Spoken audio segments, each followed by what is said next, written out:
మీ పిల్లల ఫోకస్ పెరగాలంటే as a పేరెంట్గా మీ పిల్లలకి ఏదైతే ఎర్లీ మార్నింగ్ బ్రేక్ఫాస్ట్ ఇస్తారో దాంట్లో ప్రోటీన్ ఎక్కువగా ఉండేలాగా ప్రోటీన్ ఫుడ్స్ వాళ్ళకి అందించినట్లయితే ఆటోమేటిక్గా ఫోకస్ పెరుగుతుంది. ప్రోటీన్ ఉన్న ఫుడ్ ఎందుకు ఇవ్వడం వల్ల ఫోకస్ పెరుగుతుందంటే ఆటోమేటిక్గా మీరు కొన్నిసార్లు అబ్జర్వ్ చేసినట్లయితే మనం ప్రోటీన్ తీసుకున్న ఫుడ్ రక్తంలోని గ్లూకోజ్తో కలిసి అది స్పైక్ అవ్వకుండా ఉంటుంది.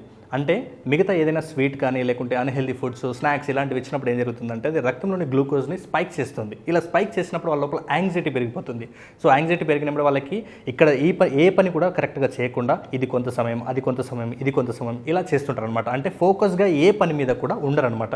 కాబట్టి మీరు ఇచ్చే ఫుడ్ వల్ల కూడా పిల్లల ఫోకస్ పెరగడానికి హెల్ప్ అవుతుంది. కాబట్టి మీ పిల్లల బ్రేక్ఫాస్ట్లో ప్రోటీన్ ఎక్కువగా ఉండేలాగా చూసుకోండి. దెన్ ఇంకా ఇలాంటి టెక్నిక్స్ కావాలన్నా మీ పిల్లల స్టడీ టెక్నిక్స్ ఇంకా ఎలా చదవాలి ఎలా గుర్తుపెట్టుకోవడానికి సంబంధించి కూడా ప్రతి సండే కూడా మెమరీ మిరాకిల్ అనే 2 hours వర్క్షాప్ని డిజైన్ చేశాను. ఆసక్తి కలిగిన ప్రతి ఒక్కరు కూడా అటెండ్ అవ్వండి. దెన్ దాంతోపాటు ఎవ్రీ సాటర్డే అండ్ సండే కూడా ఆఫ్లైన్ హైదరాబాద్లో మన కంప్లీట్ మెమరీ వర్క్షాప్ అనేది కండక్ట్ చేయడం జరుగుతుంది.